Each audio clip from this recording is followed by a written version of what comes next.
Matthew is the Joker on set. My friend goes into this bar in Reno, just for hiring, right? And he walks up and goes, I'm here for the job. And the guy goes, you know, you're completely wrong. He goes, why is that? And he goes, we're hiring a bodyguard for the bar, and we have about 7 fights here tonight. We need someone very big. And he's like, no, I'm not big, but I'm extremely tough. I'm a fighter. And he's like, well, tell me how tough you are. Give me an example. He goes, last week I was at a rodeo, and I was riding, and a bull bucked me, and I ripped off my left hand, clean off. But I ran back, I grabbed my hand, and I sewed it on myself backstage. And I came back out on the 4th bull, and I won the rodeo. And the guy goes, that is tough. You got the job. And he goes, all right. So bad, but so good. Not even an ounce of laughter. Not even a smile. Not even a smirk. I kind of messed this trick up already because I was supposed to stab it through the eye.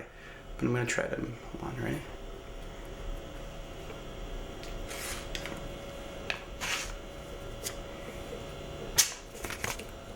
You can feel free to examine the pen.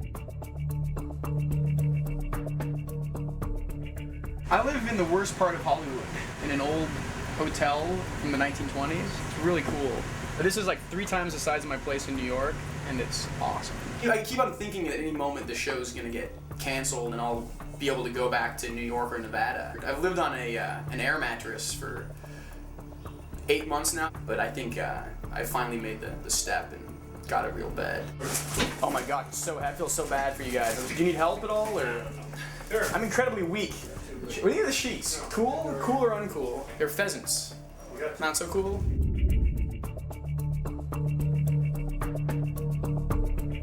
I often, I tell people I was pretty much relentlessly beat up in junior high and no one believes it. And they're like, oh yeah, right, that guy's exaggerating. But I'm gonna show you a picture of what I used to look like. And you're not even gonna believe it's me. All right, are you ready? If I have to point it out because you won't catch it. That's me. I look like a sort of a fat Meg Ryan. My sister gave me a perm. She thought it'd be really funny and I somehow let her. But yeah, it's pretty awful, right? Matthew has what they call dark eye syndrome. A little bit of a dark circles around his eyes that he likes to leave there, so we have this ongoing battle. I hate when they cover them up because it's not like, I look like that every day. It's not like I was out late. And of course I tell him that he looks like, a goth character, and he seems to like it. He likes the Halloween look. I'm standing in line and Shamar's like, hey Matthew, you got a quarter? And I'm like, what do you need a quarter? He's like, I need to donate to this charity. I'm like, what are you talking about? And then they have this laid out right by the line where everyone assembles for lunch with like a flower in front of it. I do a little bit of makeup to cover it up, and right now they're looking for a cure, and we've raised quite a bit of money for that. I went through a phase where I was only dressing like 1980s horror movie stars, and this was my attempt at dressing like Jason from Friday the 13th.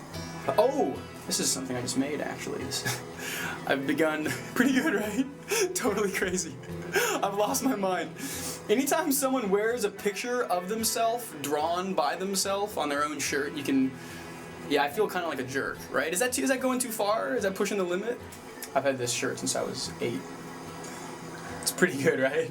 I got this amazing panda bear eating bamboo shirt. And it really is, you can't really tell the detail, but it's got puffy paint on it, which I'm pretty enthusiastic about. Barry's always bringing in like fun stuff. And he brought in all these old like suits and stuff from the 30s, like old flannel.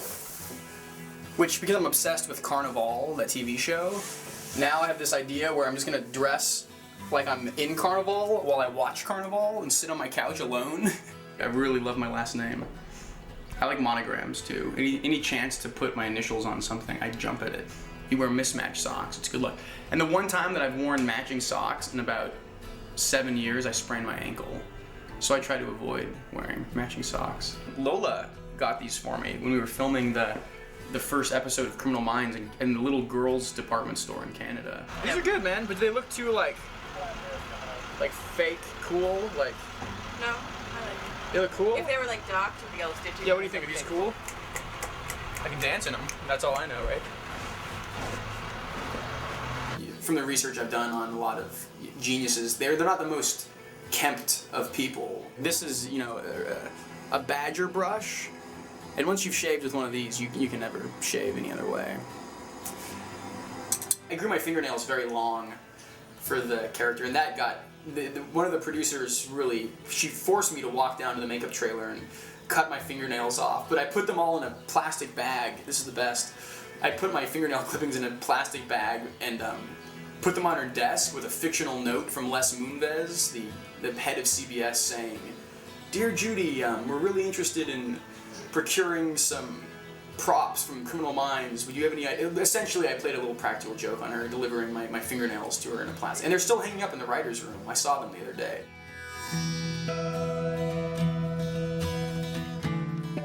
I only draw pictures of things that really make me happy. Like a lot of them are people I've seen in the streets. From a distance, they seem scary, but then if you really look at them, they're not scary at all. They're charming. So I started carrying a journal with me and just sort of sketching people. One of the producers of Criminal Minds, Deb Spera, saw one of my pictures. She was like, "That's great. Let's do a picture of me." And I was like, "All right." It's been great. I've been able to draw a lot of the cast members and crew members. It's a way for me to sort of kill time creatively while waiting, because a lot of shooting a TV show or any movie is waiting, and it's the perfect amount of time to draw a picture of someone. Renter man, I think I just made my newest. I think I'm a much better filmmaker than an actor. It's become so much easier to make films. You don't need to get 16mm rigs or heavy equipment. You don't need 30 people to shoot a short film. You can do it all alone. But really now there's no excuse to not make movies. I draw my inspiration from the desert sunset, from a flower in bloom, from things like cable cord wrapped around a chair. These sort of things inspire me.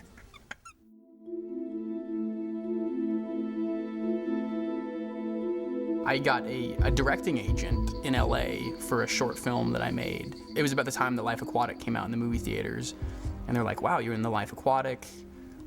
Do you want acting representation as well?" And I was like, "That'd be great. That's awesome. I love acting, I feel guilty how quickly it just worked out. But I went on this audition early on, and it was one of the first few auditions I went on. Do you know how many pregnant women are diagnosed with bed rest each year? Nearly 700,000. My agent kept calling and saying, "Yeah, they said you're amazing, but you're completely wrong for the part." And I was like, "Thanks, real cool, man." And then the next day, I want you to read again though, and I would go in. Do you know how many pregnant women are prescribed bed rest each year? Nearly 700,000. They say you're incredible, completely wrong for the part. I'm like, brilliant. One more time I go in, guess what? They think you're incredible, totally wrong for the part. And then the fourth time, they're like, they're getting sick of seeing you, they're gonna hire you.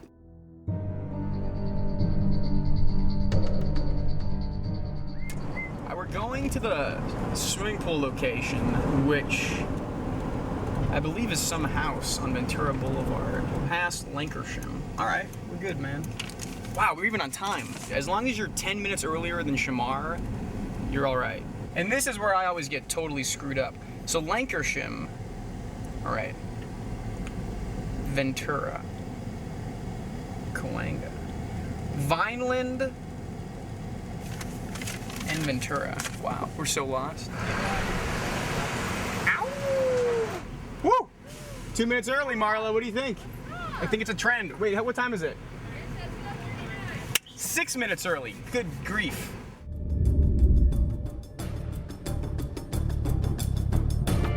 This episode, which you will also come to know as the Spencer Reed Kiss, it was Matthew's first screen kiss. And he was exceptionally nervous, far more nervous than the girl was. I've never kissed a girl in a movie. So yeah, no, it's pretty nerve-wracking. I'm gonna be in the pool with a girl who's pretty easy on the eyes.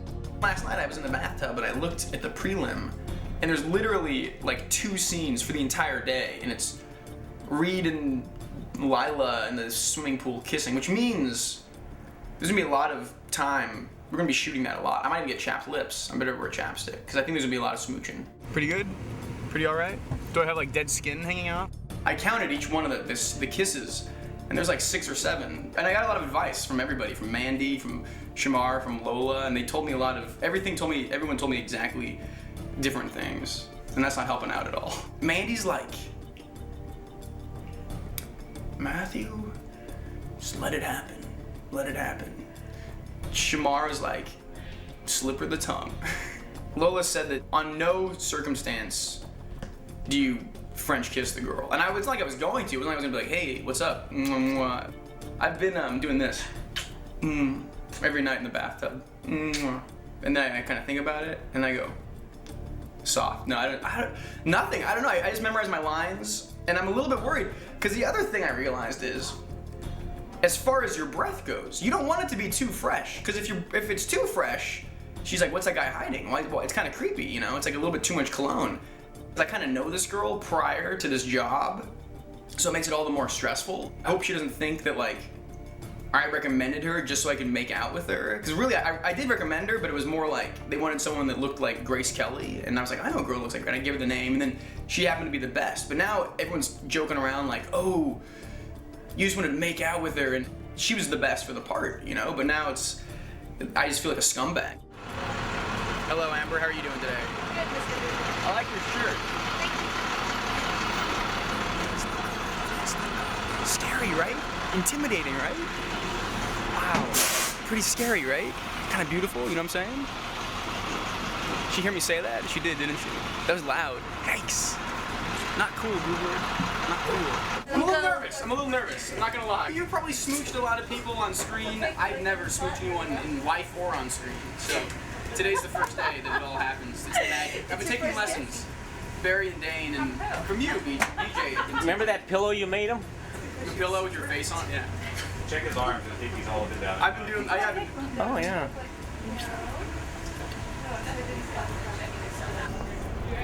I'm pretty freaked out, man. I'm not gonna lie. Right? A little bit awkward. I've heard rumors that my voice dipped 17 octaves when I went into the pool, and I think that was sheer terror coming out, manifesting itself. It was terrifying, man. Beautiful girl in a pool, and I have to pull in. And when you kiss, you know, is there a tongue involved? I don't know. You know, is there? Who knows? In real life, I don't even know. How am I supposed to know on TV? You know? It was really cute because the first time we did it, he completely forgot his lines and apologized afterward and said, I forgot everything I was supposed to say for obvious reasons, because the girl kept kissing his neck and she would kiss him and he completely forgot everything that he was supposed to say. And then what do I say? No, there's a thing called Oh yeah, wait. But then I kiss her a little bit, right? That's the one where I go. So wait, so she goes such a big deal, and then Reed grabs her. Should we run him? Yes, please. After that scene, I became a man.